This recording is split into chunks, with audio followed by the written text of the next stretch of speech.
Finalizada la hora del almuerzo escolar, la maestra les comunicó a los alumnos que la junta directiva había planificado un simulacro de incendio en el que todos debían participar. Poco después sonó la alarma y los alumnos salieron para reunirse en el patio. Era un día caluroso, con el cielo despejado y un sol que hacía arder la piel, llenando las frentes de los estudiantes con pequeñas gotas de sudor. La maestra comenzó a leer la lista de nombres. Todos alzaban la mano y decían presente de forma mecánica, consumidos por el aburrimiento.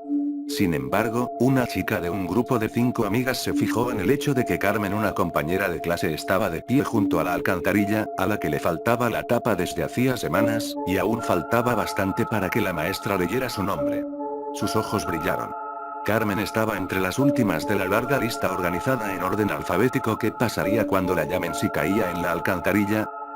Carmen está en la alcantarilla. Podrían corear y entonces todos reirían a carcajadas y la pobre Carmen sería el hazme reír.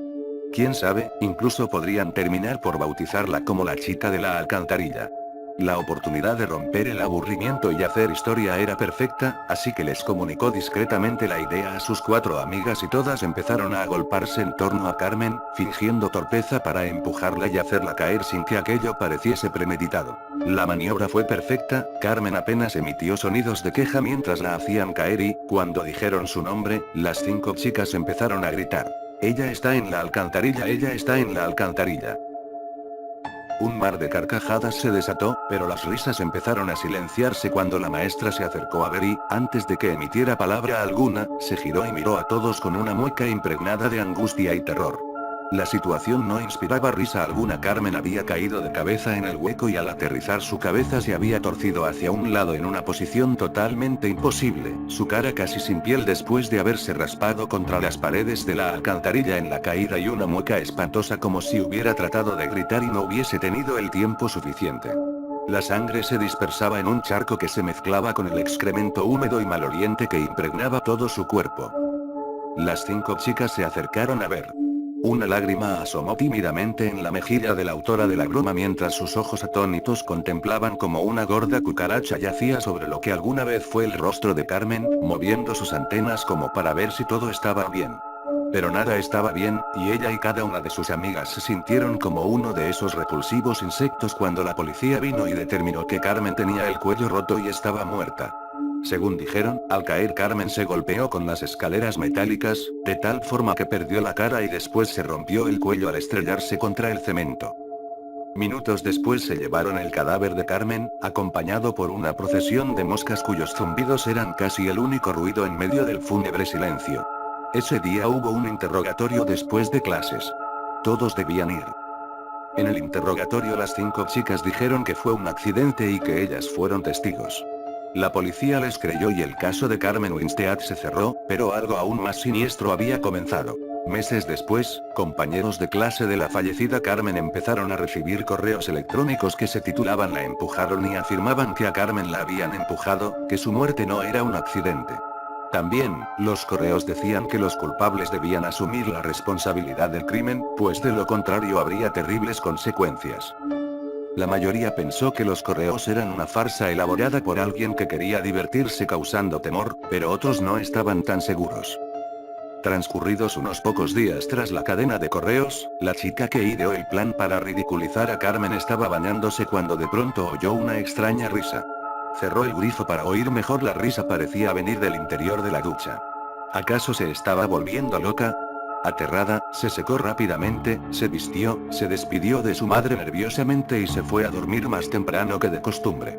5 horas después su madre se despertó al oír un portazo en la puerta de entrada. Su hija no estaba en la habitación ni en lugar alguno de la casa. Llamó a la policía, pero los agentes poco podían hacer al respecto, ya que no se podía interponer una denuncia en personas desaparecidas hasta que transcurrieran 48 horas, aún así prometieron a la desconsolada madre patrullar las calles cercanas para buscar a su hija. La búsqueda de familiares y amigos tampoco tuvo éxito y la chica no apareció aquella noche. La mañana siguiente, mientras el conserje del colegio limpiaba las hojas secas del patio, se encontró que la tapa de la alcantarilla que habían vuelto a colocar después de producirse la trágica muerte de Carmen, había sido levantada y apartada a un lado.